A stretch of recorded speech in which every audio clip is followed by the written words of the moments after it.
Quando alguém se transforma em um deles, juntamente com esta metamorfose, contrai também a maldição da imortalidade. Não mais podendo morrer, fica condenado a se arrastar através dos tempos, dos séculos e das eras, causando sempre e incansavelmente novas vítimas e destarte multiplicando os males deste mundo. Isso porque todo aquele que morreu vitimado pela fúria predatória de um morto-vivo transmuda-se por sua vez morto-vivo e dá início a um novo ciclo predatório. Olá, eu sou a Tabata, bem-vindos a mais um vídeo do 6º ano do Outubro Trevoso. E hoje eu vim assim, toda fantasiada de Vampiro Lestat, espero que vocês peguem a referência.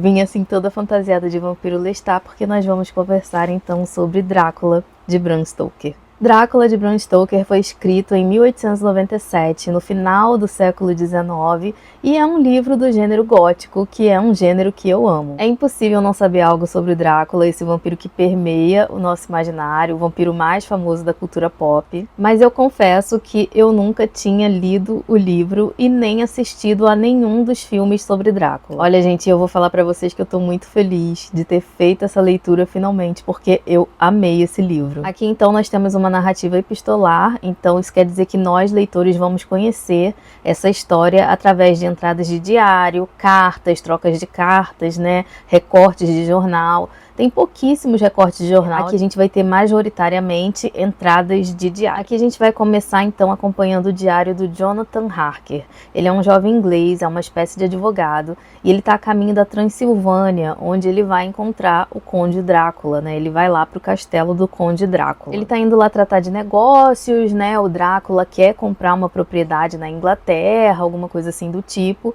e ele vai lá levar os papéis para ele assinar, mostrar as coisas, e quem manda ele para lá é uma espécie de chefe, assim, do Jonathan. Em seu diário, o Jonathan costuma relatar tudo que ele vai encontrando conforme ele vai se aproximando, né, do destino dele, do castelo do Conde Drácula, conforme ele vai passando pelos vilarejos. Então ele anota os tipos de comida que ele comeu e tal, e conforme ele vai se aproximando cada vez mais do local onde o Drácula mora, ele vai percebendo que existem muitas lendas, muitas crendices, muitas superstições envolvendo ali o Drácula, e ele vai notando que as pessoas sempre tentam alertá-lo para não ir para lá, tentam fazê-lo desistir de ir até o castelo do Drácula e tal, e ele deixa isso tudo registrado, e ele ainda às vezes coloca assim, ai, nota, perguntar ao conde sobre isso. Então assim, todo mundo alerta o Jonathan Harker que ele não deve ir para lá, mas ele ignora todas as recomendações, ele tem um trabalho a fazer e ele vai seguir o seu caminho. O livro tem umas passagens muito legais em que as pessoas pedem assim, tipo, com todas as letras, por favor, não vai para lá. Olha só, vou ler um trechinho para vocês. Precisamente na hora de minha saída, a idosa senhora subiu até meu aposento e, num tom de voz estranhamente histérico, me perguntou: "O senhor é obrigado a ir? Oh, meu jovem, o senhor é obrigado a ir?" Sua excitação chegara a tais extremos que ela parecia haver perdido o domínio de todo o alemão que sabia, passando a misturá-lo com alguma outra língua que para mim soava como totalmente desconhecida. Eu apenas me senti capaz de poder crivá-la com uma série de perguntas. Ao dizer-lhe que finalmente eu tinha que partir imediatamente e que me achava empenhado na realização de um importante negócio, ela voltou a interpelar-me. "O senhor sabe em que data estamos?" Respondi-lhe que estávamos a 4 de maio. "Oh, sim, eu sei, disto também eu sei. Mas o senhor sabe o significado desta data?" Diante de minha resposta de que não estava entendendo nada, ela prosseguiu. "Trata-se da véspera de São Jorge. O senhor não sabe que esta noite, quando o relógio soar a última das 12 badaladas, todos os males do mundo desencadearão no auge de sua força? O senhor sabe para onde está se dirigindo e o que lá irá fazer?" E aí continua o diálogo, né? E aí ele fala: "Ela então levantou-se e, enxaguando as lágrimas dos olhos, retirou um crucifixo que trazia no pescoço e estendeu-o em minha direção." Então assim, gente, conforme o Jonathan ia passando pelos vilarejos, pelas cidadezinhas, pelos hotéis e tal, muitas pessoas falavam pra ele, tipo, não vai pra lá, você sabe o que você vai fazer. Muitas pessoas se benziam quando descobriam que ele ia pra lá, muitas pessoas faziam sinais estranhos e tal. Tinha gente que falava mesmo em vampiros, em demônios, satanás e tal. E mesmo assim o Jonathan, que isso, galera? Nossa, para de bobeira, que vocês estão pesando o clima, hein? Eu vou lá sim, para de besteira, gente. Então assim, ele não acreditou em nenhum dos alertas que ele recebeu. Durante o caminho, né, de charrete, numa carruagem, enfim, até lá o local na Transilvânia, onde o Drácula mora, ele percebe também que é uma viagem super estranha. Eles têm alguns indícios ali de que alguma coisa não está muito certa, mas ele segue seu caminho. E aí ele chega no castelo. O castelo do Drácula fica no alto de um precipício, num local super inóspito, montanhas, né, e desfiladeiros e precipício e tal. É um local bem afastado de tudo. E aí lá ele vai ser recebido pelo próprio Conde Drácula. A partir daí, então, a gente vai acompanhar o Jonathan percebendo que ele se deu muito mal, que ele deveria sim ter acreditado nas superstições. Ele, inclusive, vai gostar muito de ter recebido aquele crucifixo daquela senhora. E a gente vai acompanhar os relatos dele, as entradas de diário, em que ele fica cada vez mais desesperado, muitas vezes beirando a loucura, né? Assim, ele acredita que está beirando a loucura, tentando sair daquele castelo onde ele já percebeu que ele é um prisioneiro. E o muito legal desse livro é que através das descrições que o Jonathan faz do Drácula, né, e de como é o Conde, dos hábitos do Conde Drácula, a gente vai reconhecendo então muito do que a gente vê, do que a gente acredita hoje, do que a gente percebe hoje como um vampiro. Então, assim, é claro que existiam livros de vampiros antes do Drácula. Carmila, por exemplo, que é um livro que eu amo, foi escrito antes de Drácula, coisa de 20 anos antes de Drácula. O Vampiro, do John Polidori, também foi escrito em 1819, assim, tipo, muito antes de Drácula também, que foi em 1897. Mas foi Drácula que popularizou o vampiro como a gente conhece hoje. A criatura do mal,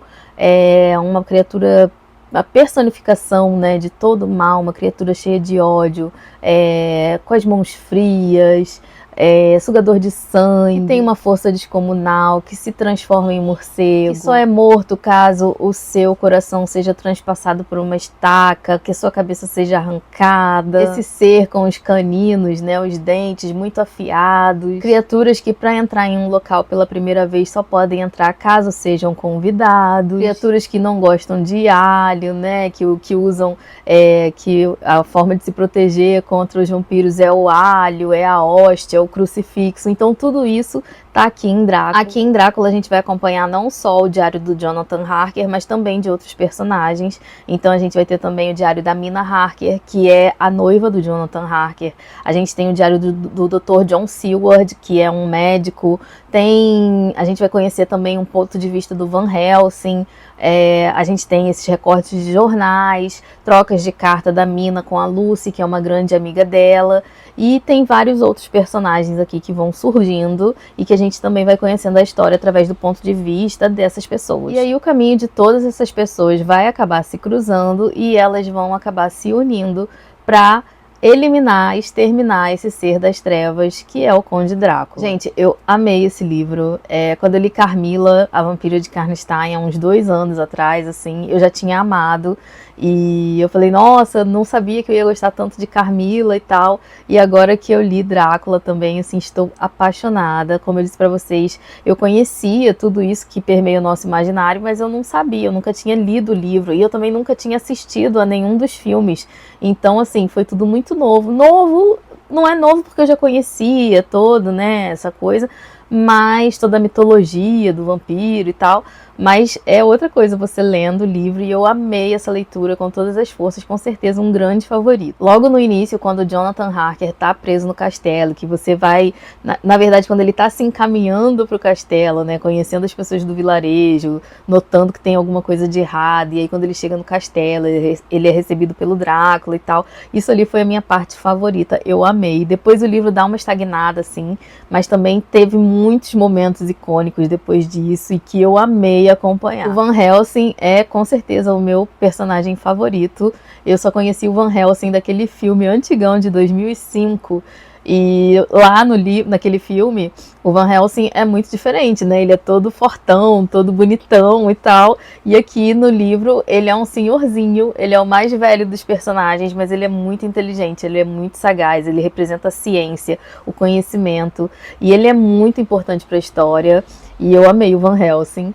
Ele representa a ciência, mas ele também tem a mente muito aberta, então ele é a pessoa responsável para fazer os outros personagens acreditarem que eles estão lidando com um vampiro, né? Porque mesmo naquela época as pessoas não iam acreditar em vampiros.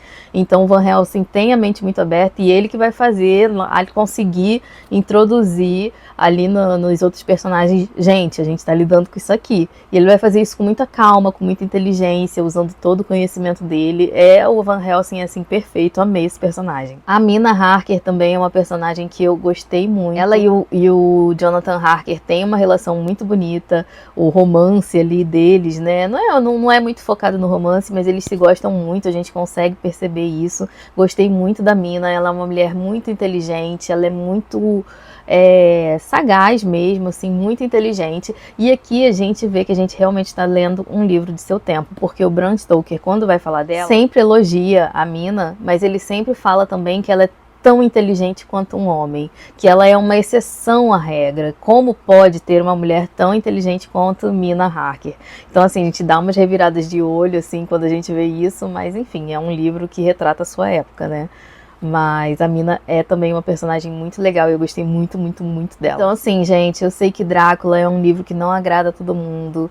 Ele tem muitas descrições, né? Ele é um livro do século XIX, ele tem muitas descrições, ele não é um livro que vai te dar medo, mas ele tem todas aquelas características, né? Imagina, gente, você ler isso aqui no século XIX, né? Talvez lá o pessoal tivesse medo.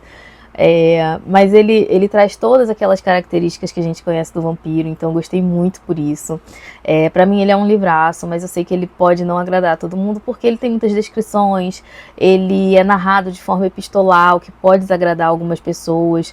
Eu, por exemplo, sou uma pessoa que, às vezes, dependendo da forma do livro epistolar, assim, como ele é conduzido, às vezes me cansa essa narrativa epistolar, e aqui não aconteceu isso pra mim, eu gostei muito, não me incomodei nem um momento por ser entradas de diários, trocas de cartas e tal, eu lidei bem com isso. E fora que é um livro gótico, né? Então eu amei a ambientação, um castelo, esse clima sombrio, né? Se passar no castelo do Drácula no início, num ambiente super inóspito, no precipício, no alto de uma montanha, aquele castelo, assim, aquela coisa que você, ao mesmo tempo que você fica com medo do castelo, mas você também fica maravilhado com a imponência daquele local. Tem todo um clima aqui de sonambulismo, tem uma personagem que, enfim, a Lucy, que tem uma coisa do sonambulismo, e cemitérios e tumbas. É o clima que eu gosto muito, então assim, acho que não tinha como dar errado pra mim esse livro. E é isso então, gente, isso foi o que eu achei de Drácula.